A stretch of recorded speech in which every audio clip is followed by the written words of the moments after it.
जैसे हमारे यहाँ झाड़ू की महत्वता कही, जो झाड़ू होती है बुआरी होती है, जिस झाड़ू को अपन झाड़ते हैं, ये महाराज 3 जगह पर नहीं रखना चाहिए। कितनी जगह पे नहीं रखना है? 3 जगह। पहला, जिस कमरे में पति पत्नी दोनों सोते हो उस कमरे में झाड़ू कभी मत रखना, क्योंकि पति पत्नी में क्लेश बना ही रहेगा, आपस में प्रेम स्नेह नहीं रहेगा।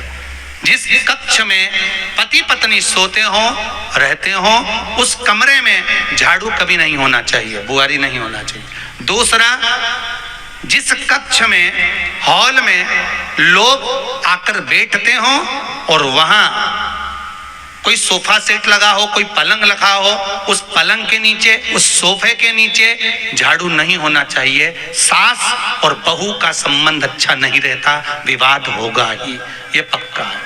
तीसरा, अन्नपूर्णा का स्थान जहां पर भोजन बनता है, आप भोजन करते हो, रसोई घर में झाड़ू नहीं होना चाहिए।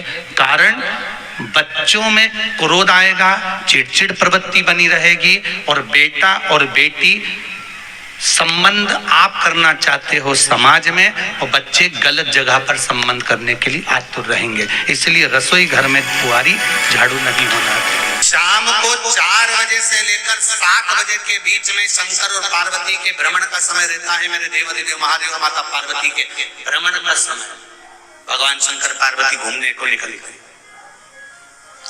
इसलिए हमारा सनातन धर्म कहता है शाम के समय पर माताओं को झाड़ू नहीं लगाना चाहिए।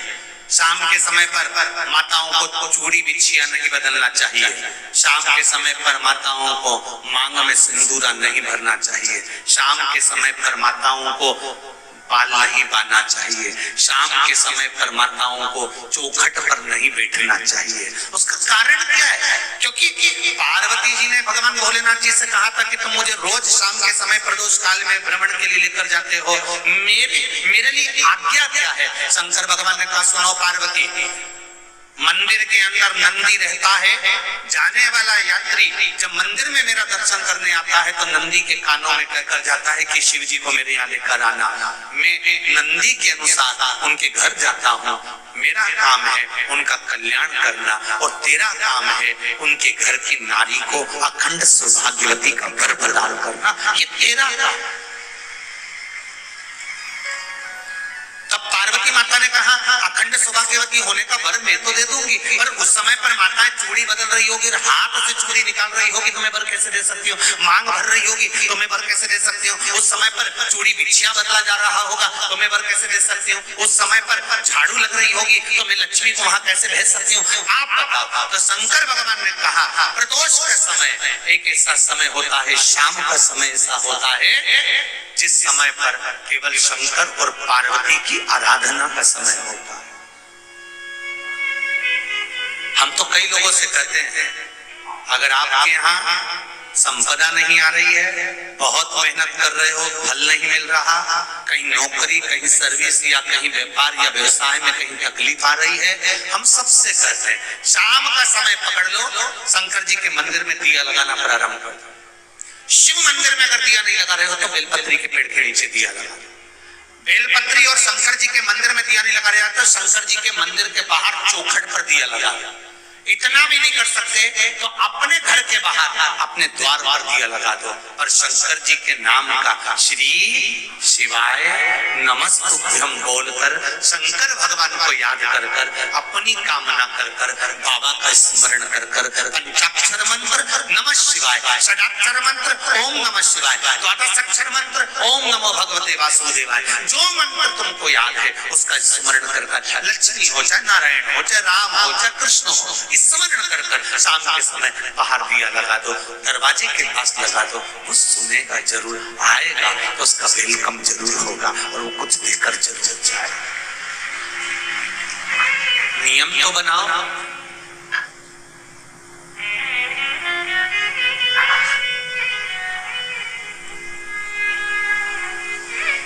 उसकी चौखट पर जाकर कहना प्रार्थना,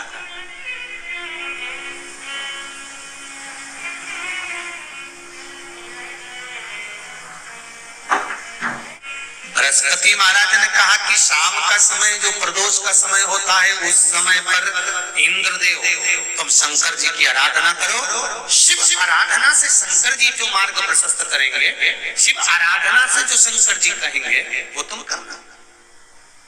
ठीक है, आराधना करी बाबा भोलेनाथ जी।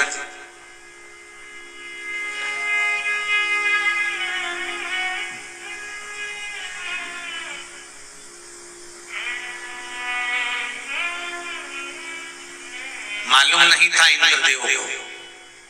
बृहस्पति महाराज ने प्रदोष की महत्वता समझाई तो प्रदोष का समय जानकर शंकर जी पर 7 बेलपत्र प्रदोष के दिन इंद्र ने समर्पित कर दी बिना सोचे। कितनी बेलपत्र? 7। प्रदोष का व्रत करो चाहे ना करो, मंदिर में चढ़ी हुई बेलपत्र को उठा लो,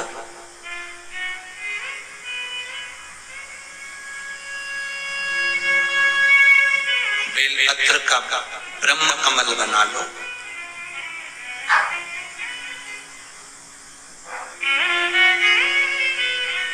ब्रह्म कमल का मतलब होता है डंडी बीच में रहे, आसपास पत्तियां रहे। 7 पत्ती का ब्रह्म कमल बनाकर, जैसे ये पत्तियां एक जैसी रखी हुई हैं तो इसको फैला लिया, 7 पत्ती को आपस में फैलाकर ब्रह्म कमल बना। प्रदोष का व्रत करें ना करें, जरूरी नहीं है कि वृक्ष से ही पत्ती लेकर आओगे तो ही शंकर जी को चढ़ाओगे। शिव जी पे से चढ़ी हुई उठाकर धोकर ब्रह्म कमल बनाकर बाबा से विनय कर कर, हे प्रभु आज मैं इस काम के लिए जा रहा हूं, बाबा मेरा यह कार्य है, बोलकर श्री शिवाय नमस्तुभ्यम बोलकर शिवलिंग पर समर्पित कर दो। दिन भर के प्रदोष व्रत का फल बाबा एक बेलपत्री समर्पित करने पर ही प्रदान कर देता है। शिव प्रदोष व्रत कर रहे हो उससे बढ़कर कोई प्रसन्नता नहीं, पर नहीं कर रहे तो प्रदोष के दिन या 12 महीने शिवरात्रि आती है, शायद आज भी हो, हर महीने शिवरात्रि आती है, प्रत्येक महीने की शिवरात्रि। शिव जी को रिझाओ। श्री शिवाय नमस्तुभ्यम, श्री शिवाय नमस्तुभ्यम, श्री शिवाय नमस्तुभ्यम, श्री शिवाय नमस्तुभ्यम। तो दोस्तों, वीडियो आपको अच्छी लगी हो तो वीडियो को लाइक करें, चैनल को सब्सक्राइब करें, हमारे वीडियो को शेयर करना बिल्कुल भी ना भूलें। मैं आपसे मिलती हूँ अगले वीडियो में, तो तब तक के लिए अपना ध्यान रखिए और खुश रहिए। धन्यवाद।